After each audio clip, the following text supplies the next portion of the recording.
if you know they're better than you, and if you know they can lick you, you better try and be friends with them, and that's what this effort was all about. The call went unanswered, but the project continued as an effort of good faith. President Truman created the super-secret National Security Agency by secret executive order on November 4th, 1952, and until recent years, there wasn't 1 in 50,000 people in the United States who even knew it existed. Its primary purpose was to decipher the alien communications and language and establish a dialogue with the aliens. This most urgent task was a continuation of the earlier effort and was codenamed Sigma.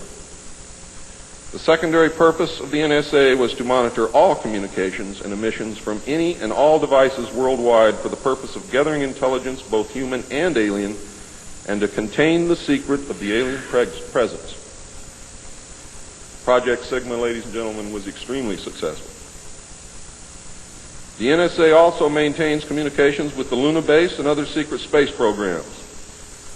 By executive order, the NSA is exempt from all laws which do not specifically name the NSA in the text of the law as being subject to that law.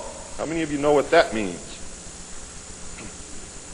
That means we have a completely lawless organization running around the country doing whatever they want to do, answering to no one, and under no law which does not name the National Security Agency in the text of that law as specifically being subject to that law by executive order of the President of the United States. That means that if the agency is not spelled out in the text of any and every law passed by the Congress, it is not subject to that or those laws. The NSA now performs many other duties and, in fact, is the premier agency within the intelligence community. Today, the NSA receives 75% of the monies allotted to the intelligence community. And the old sayings, ladies and gentlemen, where the money goes, therein the power resides, is absolutely true.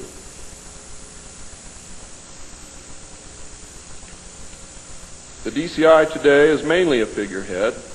He is in charge of the CIA. The CIA does have many functions which are useful to this country and some which are deadly to us. The DCI, of course, is in charge of that agency. But he is not, as everyone thinks, the head of the intelligence community. That position really and truthfully lies with the director of the National Security Agency. The primary task of the NSA is still alien communications, but now includes other alien projects as well. President Truman had been keeping our allies, including the Soviet Union, informed of the developing alien problem since the Roswell recovery. This had been done in case the aliens turned out to be a threat to the human race and thus the world. Plans were formulated to defend the Earth in case of invasion. These were international plans, which included most of the countries of the world. Great difficulty, however, was encountered in maintaining international secrecy. It was decided that an outside group was necessary to coordinate and control international efforts in order to hide the secret from the normal scrutiny of governments by the press.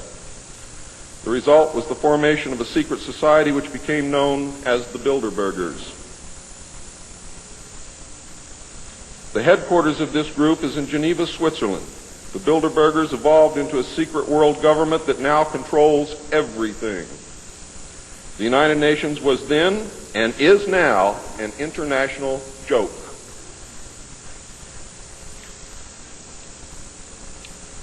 In 1953, a new president occupied the White House. He was a man used to a structured staff organization with a chain of command.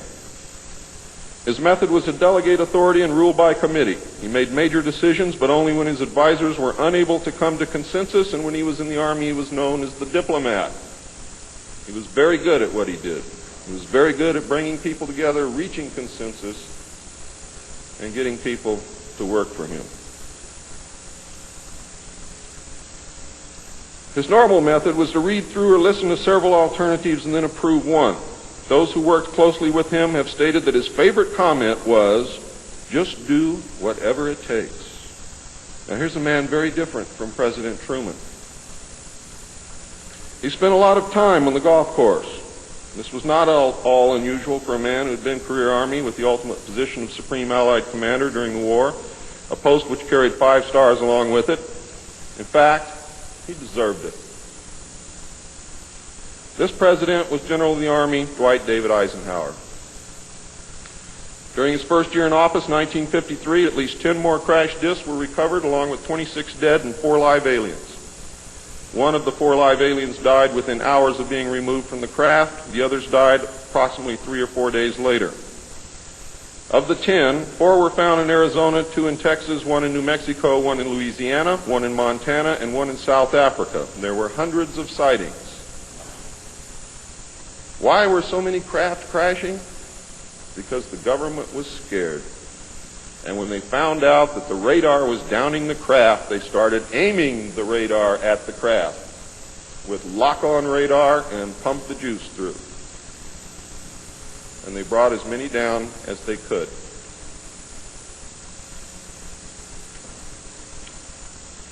Eisenhower knew that he had to wrestle and beat the alien problem. He knew that he could not do it by revealing the secret to the Congress, because, in fact, isn't that the same as telling the public? Early in 1953, the new president turned to his friend and fellow member of the Council on Foreign Relations, Nelson Rockefeller, for help with the alien problem. Eisenhower and Rockefeller began planning the secret structure of alien task supervision, which was to become a reality within 1 year. The idea for MJ-12 was thus born. It was Nelson's uncle Winthrop Aldrich who had been crucial in convincing Eisenhower to even run for president. The whole Rockefeller family, and with them the Rockefeller Empire, had solidly backed Eisenhower. Asking Rockefeller for help with the alien problem was to be the biggest mistake Eisenhower ever made for the future of the United States and most probably all of humanity, as you will soon see. What he literally did with this act, ladies and gentlemen, is abdicate the presidency to a secret group. Within 1 week of Eisenhower's election, he had appointed Nelson Rockefeller chairman of a presidential advisory committee on government organization. Rockefeller was responsible for planning the reorganization of the government. New Deal programs went into one single cabinet position called the Department of Health, Education, and Welfare. When the Congress approved the new cabinet position in April of 1953, Nelson was named to the post of Undersecretary to Ovida Culp Hobby. In 1953, also, astronomers discovered large objects in space which were moving toward the Earth, and it was first believed that they were asteroids. However, if you know much about astronomy, you know that you can predict or project backward orbital paths of bodies in space and determine where they come from, what they're doing, where they're going, and what their orbital path really is. Well, this failed to pan out, and the evidence proved that the objects could only be spaceships intelligently guided. Project Sigma intercepted alien communications, and when the objects reached the Earth, they took up a very high orbit around the equator. There were several huge ships, and their actual intent was unknown. Project Sigma and a new Project Plato, through radio communications using the computer binary language, which the aliens understand very well, they're very mathematical minded, was able to arrange a landing that eventually resulted in face-to-face contact with alien beings from another planet. Project Plato was tasked with establishing diplomatic relations with this race of space aliens. But in the meantime, something else happened. In the meantime, a race of human-looking aliens contacted the United States government. Where this happened, I do not know. I wish that I did. This alien group warned us against the aliens that were orbiting the equator and offered to help us with our spiritual development. They demanded that we dismantle and destroy our nuclear weapons as the major condition. They refused to exchange technology, citing that we were spiritually unable to handle the technology which we then possessed, and has not that been true throughout our history? They believed that we would use any new technology to destroy each other, as we always have.